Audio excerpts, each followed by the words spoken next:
but there's nothing bad about it. There's not a bad song in this movie. Yeah. So yeah, we are recording. Yep. Sneak attack. Well, you started talking about it, so. Yep. So we watched Moana because it has Dwayne "The Rock" Johnson in it. Oh, thank you. Does it has his voice? Is he hey? And his likeness, at least. Do you need anything else? Sorry, being delivered cookies. We got a run in. I'll take You one. almost had a run in. I'm being delivered cookies. Okay. What? No.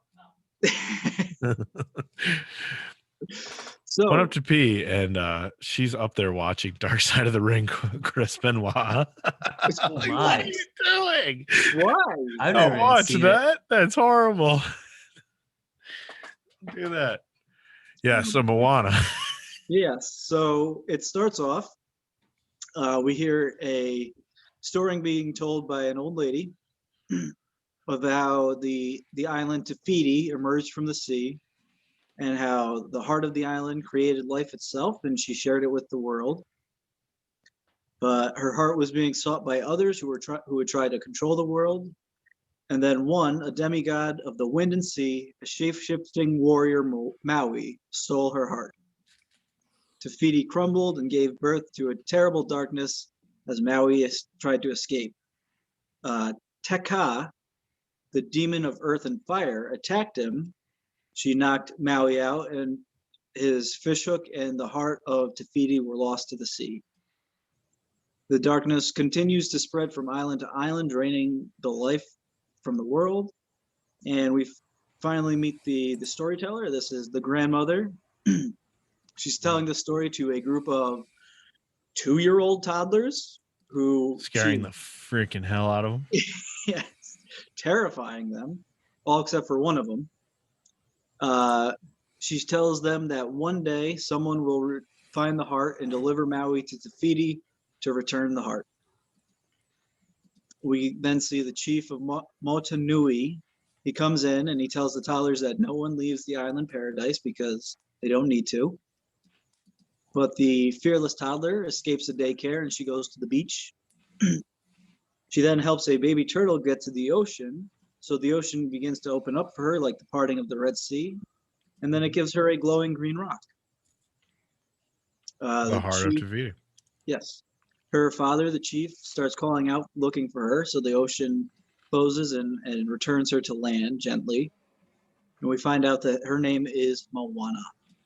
And she will be the next chief of the village.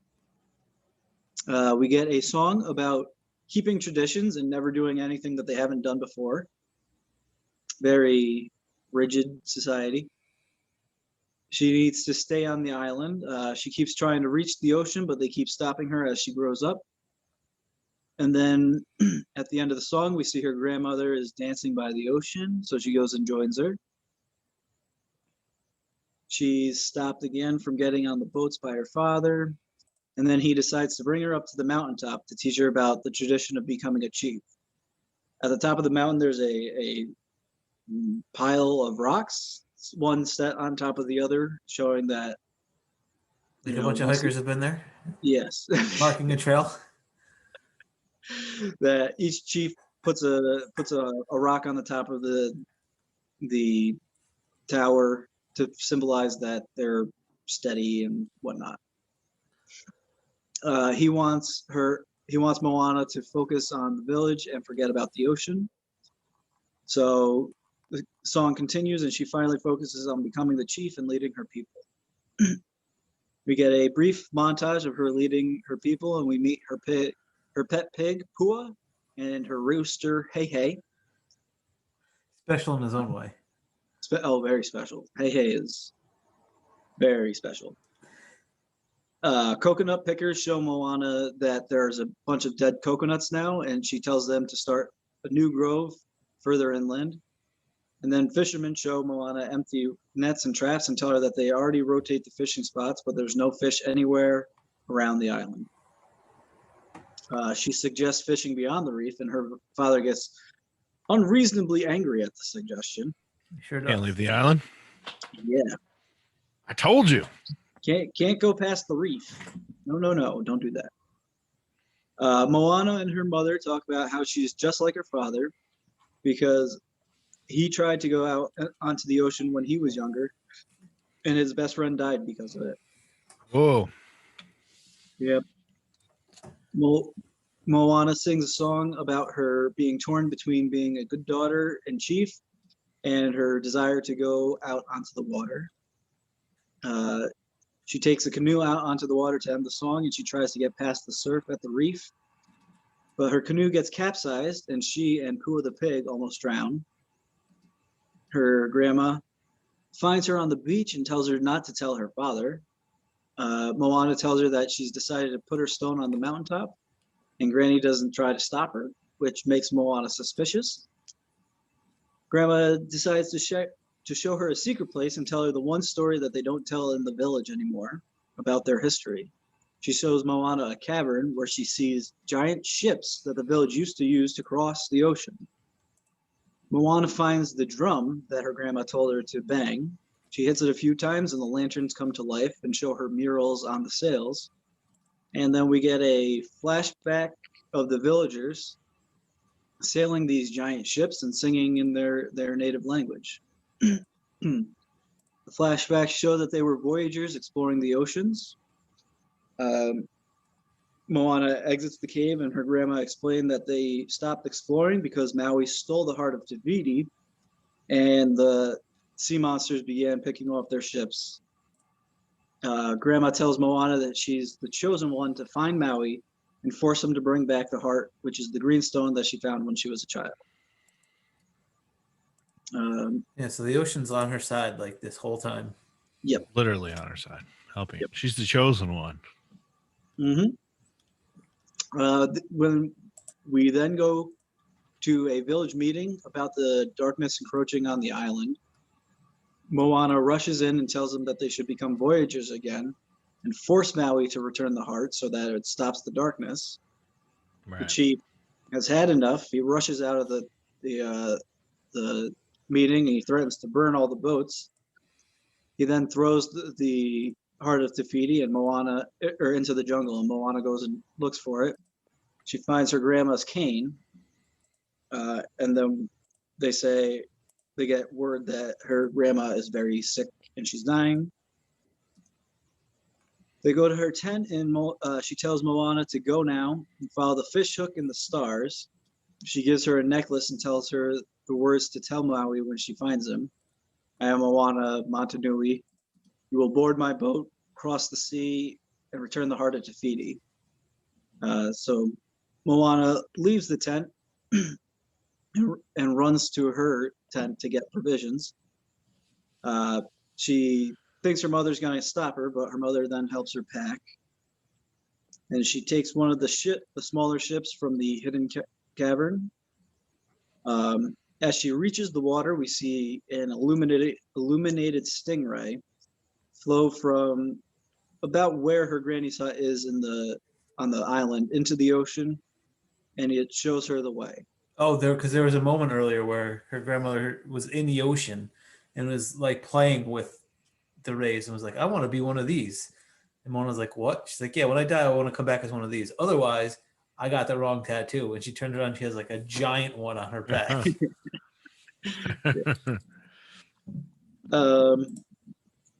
So Moana comes up against the surf break from the reef, and she finally crosses over it, and she begins to follow the fish hook and the stars.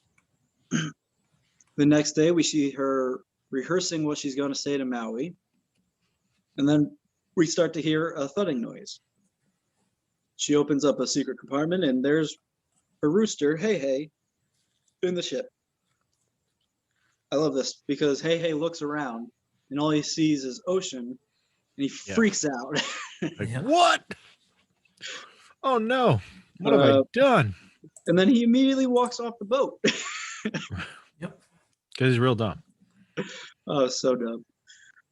So Moana jumps into the ocean and rescues him as the ship floats away, but she swims and catches back up to it. Night comes and we see Moana falling asleep, but the ocean smacks her awake, and she realizes that she is sailing in the wrong direction. So she tries to correct her course, but she overturns the ship. A storm then decides to roll up on her, and she can't flip her boat. She's asking the ocean for help, but it's not helping turn the boat over. And then next thing we know, she wakes up on a small deserted island where her boat is absolutely ruined. She yells at the ocean for not helping. Is this when she says, "Fish pee in you"? Yes. All I think day. so. Yes. I laughed at that. That made me laugh. Where'd I go? She then turns around and notices that there's a bunch of scratches on the rocks, and she realizes that she's been washed up onto Maui's island. She begins her rehearsed speech, and he keeps interrupting her. He then takes her oar and he autographs it because he thinks that she loves him, and he's got a huge ego. Yes, he sure does. She keeps trying to, like, she yells at him, and then he finally thinks, "Oh, maybe you don't like me, but you should actually thank me for all the stuff that I've done for you." So then he sings a song welcoming her for all the things that he did for humanity, like stealing fire from hell, tethering the sun so that they've got nice long days, and then harnessing the wind so that they can move their ships and stuff. And how does the song go, Wally? You said last week you're going to do it. You're welcome. And that's all I got. Come on, that's it. Yeah, that's it. That's it. I mean, you made fun of The Rock for sing talking, or was that Bill? I forget. He's not very good. I think he's good. He's fine. I think he does a good job when he needs to. He's okay. There's a lot of sing talking and rapping, but the main chorus, I think he does fine. It's actually impressive how well he does. Yeah, it's just that he only really commits to singing the main chorus. So that's what makes it, like, that's why it sounds good, because that's when he's really committing to actually trying to sing it. He does it, though. He crushes that chorus. Yeah. Everything else is like, yeah. He's like trying not to sing, like, He's really. like, he's rapping at some point, right? He raps at one point. It's Kinda, great. yeah. I love it. Rock, he can do it all. Except for save Empire State. That's the one thing he couldn't do. He could not do that. Couldn't do that. Or get the Big Show over. Couldn't do that either. Paul White or whatever. I don't know. I was trying to think of somebody he couldn't get over. So during his song, his tattoos move like the murals that we saw on the sails. They show like all the stuff that he's done in the past. During a song, he also distracts Moana and shoves her into a cave, and then seals the cave to steal her boat. He starts to walk away, but his moving tattoo tries to stop him. Because he just literally trapped a young girl in a cave. Yep. Yes. And the tattoo is like, that's not a good thing. But he's like, I don't give a shit. And then he grabs Hey and he goes, boat snack. We got to fatten you up first, though. Oh, man. Moana escapes the cave just as Maui is about to begin sailing away. She jumps and misses the boat by a few feet, so he starts sailing away. She swims after him, but the ocean takes control over her and plops her right onto the boat. Maui, tosses her off a few times, but the ocean keeps plopping her right onto the boat. She shows him the heart of Te Fiti. He grabs it and he throws it into the ocean, but the ocean throws it right back to him. He then decides that, okay, well, I will jump off the boat, but the ocean puts him right back on top of it. So he's stuck. He's got nowhere to go. Moana realizes that Maui is afraid of the heart because he knows monsters will come for it, looking for it to steal it. Right on cue, the Kakamora appear. And I was kind of confused by these guys. They're little coconut demons, I guess. I mean, that's That's what we I might mean, they're have just to supposed to do. be monsters, right? I guess. So yeah, I guess that makes sense. Yeah. Kakamora. Yeah. Where'd it go? So they appear and they start to attack the ship. Maui takes control of the boat and he finds out that Moana cannot help him sail. She does not know how. Their ship starts to get boarded by the Kakamora as Moana and Maui fight them off. Hey eats the heart of Tafiti and gets captured. Mm-hmm. So That's Moana, not good. That's a No. mistake. That's a problem. a little bit of foreshadowing earlier when Hey was trying to eat a giant rock, and then he does. He's not the smartest rooster. Nope, he's pretty dumb. Yeah. So Maui starts sailing them past the main ship, and he wants to escape, but Moana jumps onto the Kakamora ship. And she's able to rescue Hey. She gets back to their boat just as the Kakamora close in.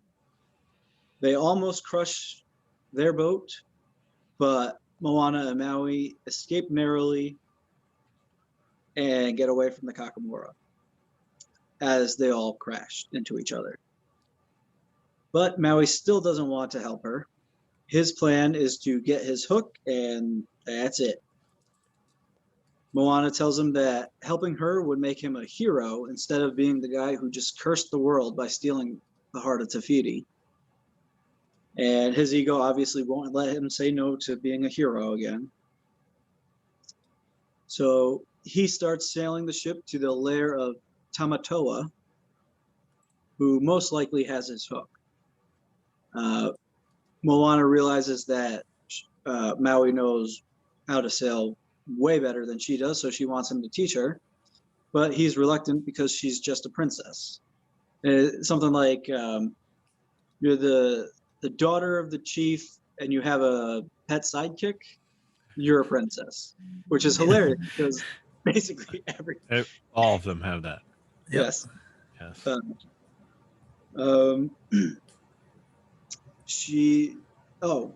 So he doesn't want to help her. So we see the ocean grab a Kakamora glow dart, which had been stuck to the ship, and hit him in the butt with it, which renders him paralyzed.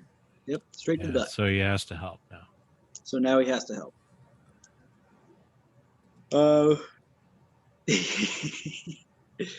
He teaches her how to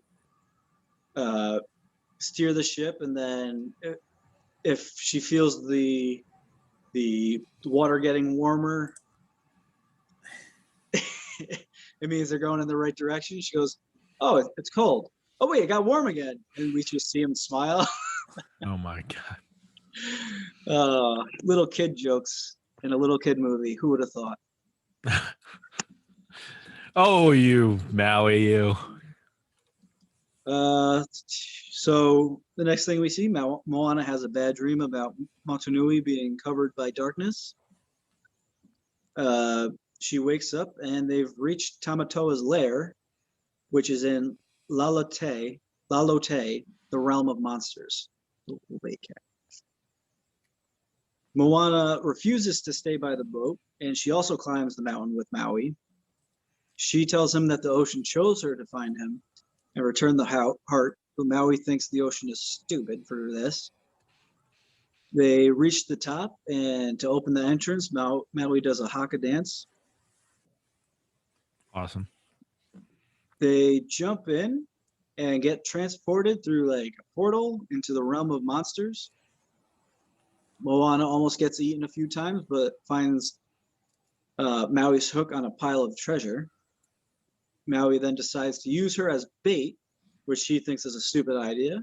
She does it though. What? She does. She listens to him. She does it. Yes. Tamatoa appears because the pile of treasure is on his back, and he picks her up. But he's curious why she's there. She's a human in the realm of monsters. She then gets him to sing a song about himself. But she tries distracting him, and he goes, "Bill, what does he say?" Are you trying to get me to talk about myself? Because I will. Jermaine Clement, the best. Yep. So funny. Flight of the Um, Conchords guy, the other yeah. Flight of the Conchords guy. Yep. Which is funny because we just watched the Muppets, the 2011 Muppets movie with Jason Segel in it, and all the songs are by Britt McKenzie, the other guy from Flight of the Conchords. Oh, really? Yeah, we literally just watched it, so it's like, God, I love Flight of the Conchords. They're fucking awesome. They're so good. We watched it, meaning you and your kids, or we Yeah. watched it, meaning us.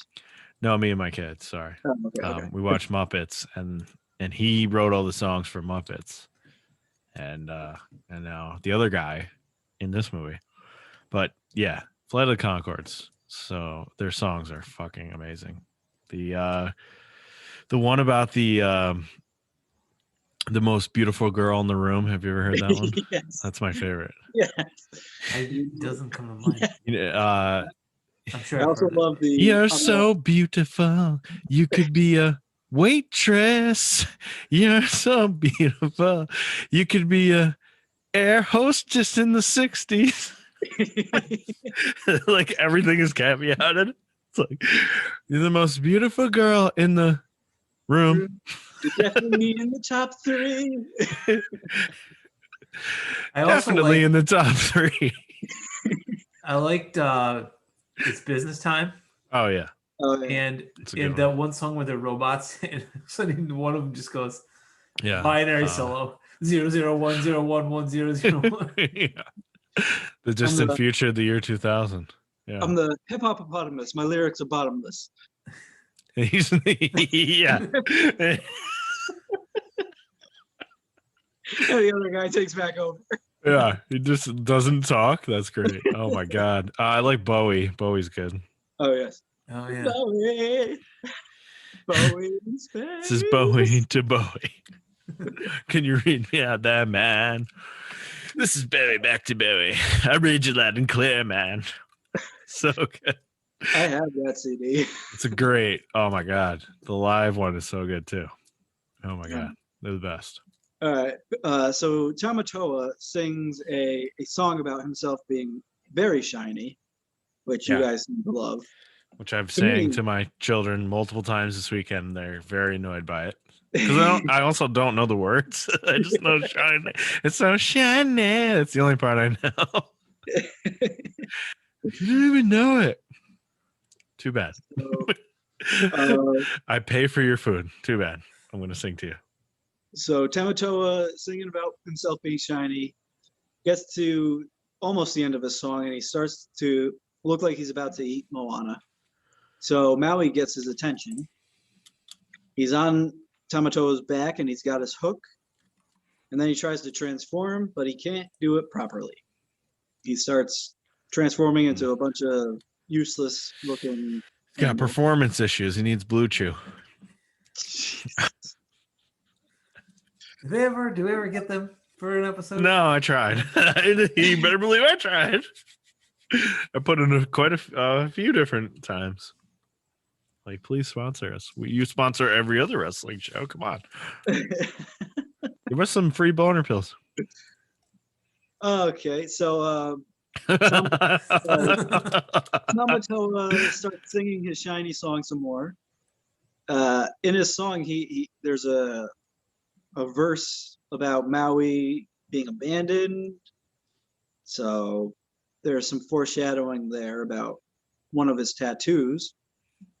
And he's about to eat Maui this time when Moana offers him the heart of Te Fiti. She then grabs Maui's hook and helps him escape. And I liked it when Tamatoa realized that he did not have the real heart of Te Fiti. He picks it up. He goes, "Oh, I see what she did there. You took a coral and used some bioluminescent fish as a distraction." And his eyes are like right. He might be the best character in the movie. He's I do great. like when he's got Moana and he's like, pick an eye. I can't do this because she keeps like shifting her focus. One of his lines in the song that's that's I don't know the words to, but I know this line is like, he's like, fish are dumb. They chase anything that glitters. Yep. It's like making fun of fish. He's gonna eat them. Love it. So Moana's got the real heart of Te Fiti still, and they're able to escape, and they're back on the boat. But Maui is depressed because he has a shark head. Oh no, they're outside on the island. He's got a shark head, and he can't control his transforming. Moana then decides to ask him about his tattoos, and he says that they show up when he earns them. He won't tell her about one of them specifically, which was the one that Tamatoa was singing about. She tells him she's doing this because her island is dying, but she needs his help, and he needs to let her help him. Then we find out that Maui had human parents that threw him into the sea, and the gods found him and gave him his hook, which gave him all his powers. Maui then did all the things that he sang about in the beginning for the humans so that they would love him. Moana helps him regain his confidence, and then we get a montage of Maui practicing his transformations. They become friends, and he teaches her how to sail properly. They start to sail into some fog, and Maui gives her a very big compliment, which she says is the nicest thing that he's ever said to her, and he should have saved it for when they've reached Te Fiti, which he says, yes, we've reached Te Fiti. I did. I waited. She gives him the heart, and we see Taka in the distance start to stir. He starts flying. He's an eagle or some type of bird now, and he's trying to fly past Taka, but she keeps hitting him. And Moana's trying to sail through the gap in the island rocks. So there's like a barrier of rocks around the island, so that she's trying to sail through. Taka tries to hit them, but Maui uses his hook to stop her, and they get blasted back probably like 2 days. Yeah. Oh wait. Tuesday's journey, yeah. And we find out that Maui's hook is pretty badly damaged. Yep. One more hit and it's done. Yeah, one more hit and it's done. Moana wants to try again, but Maui doesn't want to risk losing his hook completely. And then he leaves her. He says, "I'm done. Goodbye," and he leaves. What a fucking asshole. Yep. You ruin the world, and then you just don't take any responsibility, and you leave this poor 8-year-old girl. At one point, he says, "What are you, 8?" She's 8. Is she like? Yeah, because she never refuted being 8. I think she's older, but not like a lot older. Not by much, yeah. If he was making fun of her, maybe, and yeah, she's maybe 12. She can't be even 12 because she's supposed to be taking over the reins as chief like tomorrow. Is it tomorrow? No, I mean like soon. You know what I mean? It's that quick. Like her dad's not even dead. She's supposed to take over? Yeah, I guess. No. She's not that old. She is not. So he leaves her alone. Moana then talks to the ocean, and she says that the ocean needs to pick somebody else, and she gives the heart of Te Fiti back. And then we see the illuminated stingray return, and she turns around, and her grandma is on the boat with her. She's looking like an illuminated ghost type thing. Moana's supposed to be 16. Oh, okay. 16. Okay. She's supposed to be 16, not 8. All right, that makes sense. But she doesn't argue with it. Like, whatever. So Grandma gives her a pep talk song, which changes Moana's mind. Yeah, you got to have those in a Disney movie. You need a pep talk song. Oh, yeah, of course. We see other ghost illuminations of her ancestors sailing big ships. What are you doing? Go away. A lot of cats on these shows this week. Yeah. She jumps into the ocean, Moana jumps into the ocean and swims down and grabs the heart of Tafiti again. She found that very easily. Oh yeah. I mean, when that was happening, I'm like, I once had a go and dive to get a brick at the bottom of like a regular pool, and I could not do it. It took me forever to figure it out. Yeah. It took me over to find it without goggles. You're not supposed to use goggles when you're doing it. Yeah. But and she's also it's not easy. Yeah, she's got her eyes open in the ocean. That's gotta hurt like a motherfucker. Yeah, I mean, come on. it's better than freshwater. It's salty, like tears. Yes. I don't know. She found it very easily. So yep, she gets back up onto her boat and she fixes it and starts to sail back to Tafiti. Also, if the ocean is on your side, why don't they just fucking here you go, just give it back? Yeah, instead of Why does she have to swim down to get to it? So she's sailing back to Tafiti and she's talking and explaining her plan a little bit. And she's talking to Hey because he's the only thing left on the boat, and she realizes this is dumb because he's a rooster.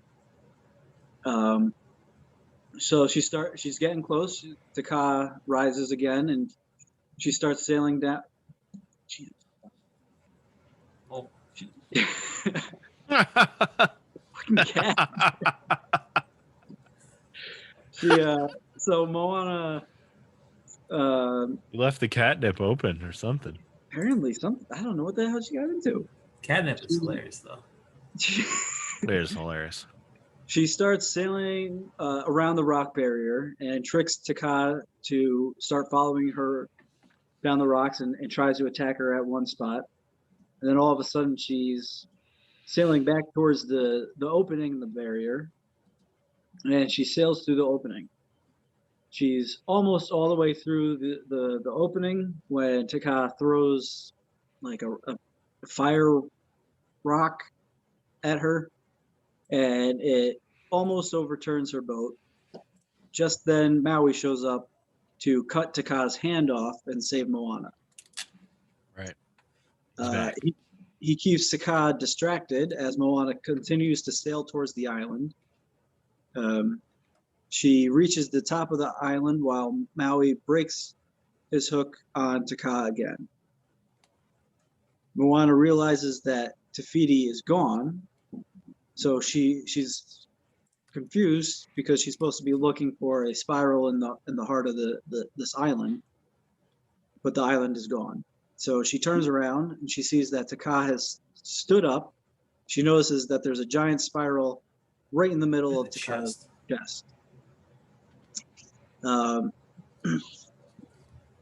Taka looks at Moana and is like freaking out about her. So Maui does another haka to try to distract her. Taka is about to attack him when she's distracted by the glow of the heart of Tafiti that Moana is holding up. She gets back down to the ocean level and she tells the ocean to let Taka come to her. And the ocean parts like it did earlier. And Taka comes to attack Moana, but she stops short as Moana is singing another song. And she says something in the song like "This isn't who you are" or something like that. Yeah. I know the real you or something. Yeah. Which Taka stops, and Moana places the heart of Tafiti in the spiral on Taka's chest. This is awesome. And This cat. Taka, she's crazy tonight. Taka transforms back into Tafiti, and the earth immediately begins to flower and grow again. The darkness starts to dissipate, and Maui apologizes to Tafiti for stealing her heart. So she gives him a new hook. He's much more humble now. He's saying, "Thank you, I'm sorry, you're welcome," that kind of stuff. Well, not "you're welcome," not this time. And then Tafiti creates a boat out of flowers and wood, I guess, but before she lays down back into the ocean and becomes the island again. We see Maui get a new tattoo, which shows Moana sailing. And he decides to head off on his own while Moana returns to her island. When she gets home, the darkness starts receding and the plants are blooming again. Her parents meet her on the beach and hug her, and all the villagers are happy that she's come back. And the movie ends with the villagers getting all those boats out of the cavern and starting to become voyagers again. And it's a good movie. I was a little bit confused just for a second because it's a kids movie and it should not. But they showed her putting a shell on the little thing at the mountaintop. Yeah. Like, how can anyone build on top of that if it's a shell? And then they're like, oh, that's the point. They're leaving the island. It took me. I had to have that conversation with myself to figure out the meaning. Whoa. Bill. Whoa. Deeper meaning. I just want to say some things about the soundtrack real quick because I looked it up. Soundtrack's very good. Very good. Excellent soundtrack. Lin-Manuel Miranda is a big time contributor to the soundtrack. I've heard of him. This movie came out in 2016. They were working on this soundtrack in 2013. That's crazy. Wow. 3 years before it came out. It's him, a dude who did like composing for Disney, and a Tongalean singer-songwriter. So that's kind of cool. Yeah. And then a couple other things that I saw here was that Shiny, as we talked about, according to Lin-Manuel Miranda, Shiny is inspired by Flight of the Conchords' David Bowie song because he was listening to Bowie on repeat after Bowie died in 2016, apparently. And Manuel Miranda wrote "You're Welcome," "Shiny," "How Far I'll Go," and a bunch of other shit for this. So not every song, but a ton of songs. Did you know that Alan Tudyk was Hey Hey? No. I saw that just now. No. That's funny. He's the pirate, right? From Yes, from Dodgeball. Oh, Yeah. from Dodgeball. Yes. Okay. A pirate from Dodgeball. Awesome in that Star Wars movie as the robot there. Rogue One. In Rogue One. What is his name? No, that's not it. K2SO. Yeah, that's it. K2SO. But my favorite thing he ever did was Firefly. Where I never watched Firefly. I probably would like it. He was the pilot in Firefly, and he's fucking awesome in it. So good. Which the very first thing that you see him in Firefly doing, he's playing with these two dinosaur toys on the spaceship, and he's got a T-Rex and a Brontosaurus, and they're fighting. And he goes, "Curse your sudden but inevitable betrayal." And the T-Rex eats the Brontosaurus. Like, oh, this guy's the best. So good. There is another notable person in the cast. Oh, yeah. Troy Polamalu. Oh, really? Yeah, What? He's villager number 1. No shit. Troy Yeah. Polamalu in Oh, this. yeah, look at that. Now is One it of our the favorites. real Polamalu? Is Gotta it what? be. Yep, it is. Yeah, Yeah. it's great. Troy Polamalu. One of my favorites. When he retired, that's one of those dudes when he retired from football, I'm like, no. There's no way. Why is he retiring? Come on. He's still great. I remember in Madden once doing like a fantasy draft, like the whole league thing. And my first 2 picks were Polamalu and Ed Reed.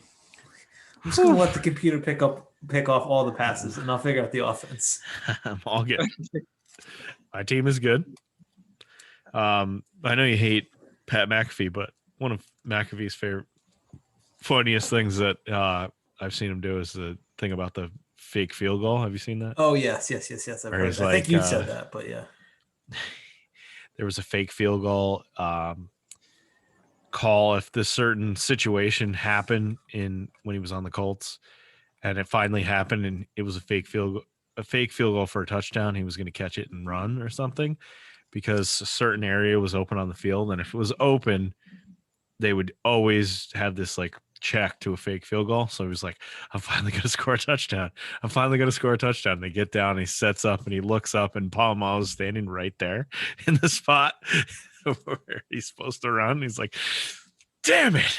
And he literally he said he got up in the middle of the play and went, no, we're not doing it. Just kick the fucking thing. Gets back down, holds it, and they kick it.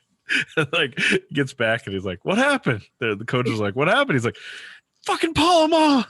Like, all right, good call. He's like, he would always, because remember he would block field goals and like run right up the middle and like jump he was over. Like the first one to do that. Yeah. Before, what's his name? So he was always doing that. So I think it might have been like a Pittsburgh thing. Like when they played Pittsburgh, they knew that he was going to be there, so he could fake the field goal and run to the left or something. But somehow Palma wasn't there, and he was right in the spot. Like, I knew he was going to kill me. There's no way I was going to get past him. It's funny. Yeah, Moana's great. Moana's awesome. It's good. It is a good movie. Good movie. The kids love it. Yes. Solid movie. Good songs. Yep. Here's another trivia. The tattoos on Chief Tui's abdomen are the same tattoos worn by Peter Maivia. Hi, Chief Peter Maivia. Yeah. Nice. Who played the dad? That was the only I recognized his voice, but Tara Morrison. Oh, Boba Fett. That's why. The dude. Jango Fett. Yeah, and Boba Fett. Sure. Also Commander Cody. Yeah, and he's an Aquaman. All the clones in Star Wars. Oh, okay. Okay. Fair. Yeah, Boba Fett. I was like, I know that voice from something. Boba Fett. All right, who's up next? Is it me? I believe it's you. Okay. I've been talking about this forever, and I don't know exactly how I'm going to break this down.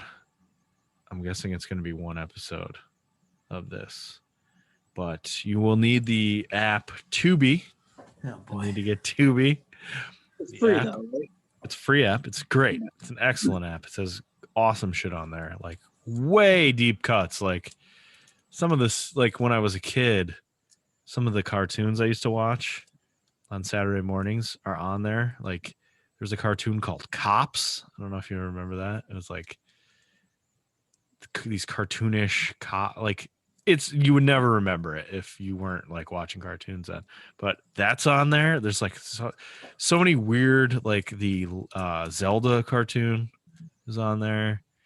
The Garfield and Friends. You remember that? Garfield and Friends. There's like so many weird things on there that I used to watch. But anyway, we're going to watch Lucha Underground, which is on Tubi.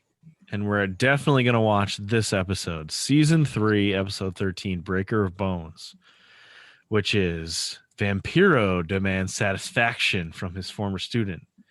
Pentagon Dark battles the Black Lotus Triad. I've been wanting to watch this for a long time. Talking about this forever. So yeah. I don't know if I'm going to make you watch like the lead up to Black Lotus Triad, which Black Lotus Triad was Kari Sane and Io Shirai in a group. And there was one episode where Pentagon fought all of them. And I believe this is it, where he fought all 3 members of Black Lotus Triad. And it was awesome. And that's what we're going to watch. I don't know episode? I don't know if there's a setup episode that makes sense to like set it up. I don't know if there's like a segment or something, but maybe I'll just talk about it. I don't know, but I'm pretty sure this is the episode where it's just Pentagon Dark fighting Pentagon Jr. fighting all the members of fighting intergender matches against all 3 women of Black Lotus Triad. What was the season episode again? Season 3, Episode 13, Breaker of Bones on Tubi, which is an excellent app. Fantastic. It's an app. That is a thing. It is a fucking great app with great stuff on there. Ninja Turtles 3 is on there. If you want to dive into that. Nice. Turtles in Time. Sort of, yeah. Not as good as it should have been, right? Turtles in Time was the awesome video game. Right. But they do go back in time in that they go to feudal Japan and Yeah. Casey Jones is in both places. We were just talking about that. We just talked about this. But yeah. There is That's- one more interesting fact. According to Moana? archaeological evidence, the exploration of Western Polynesia proceeded rapidly until about 900 BCE, stopped suddenly for over 1,000 years, then resumed just as suddenly, with all of Eastern Polynesia colonized within a few centuries. Several plausible explanations exist, but the exact cause of the long pause remains a mystery. So obviously, it was Maui stealing the heart of Tahiti. Obviously. Yeah. Of course. So that's this is a documentary. This is not. Oh, look at that. We figured Oh. something out here. Just like 2012 featuring John Cusack. Documentary about the end of the world. 2012 featuring John Cusack. All right, so that's it. I don't think there's. I'm hoping that this is just the 1 hour, but if there's a setup thing, that makes sense. I think I just saw it was like 53 minutes, so I think that's the one. Yeah, it's not long. It's not long, but it's. I'm pretty sure Pentagon has like. I don't even know if he has 3 matches. I can't remember. Doesn't he fight all of them like in order or something? Yeah, he fights them all. He has to fight each one And it's like one at a time. Kerry Sane, Kerry Hojo, Io Shirai, and who's the other one? I don't know her. I can't remember her name now. I can never remember her name because she did not come to America. No, she never to like did. WWE or whatever. And I can't remember if they have like a 4th member that's a manager. I'm pretty sure they do. Somebody who's like running the show. I guess we'll have to tune in next week to find out. I can't remember. So yeah, there might be some bonus content that goes along with it, but probably it'll just be that episode, most likely. But, and we get Vampire on it. I mean, come on. Yeah. Not only do we get Io and Kari facing Pentagon in their gender matches, but we get fucking Vampire on it. Violence. Loves the violence. All right. That's it. Peace out.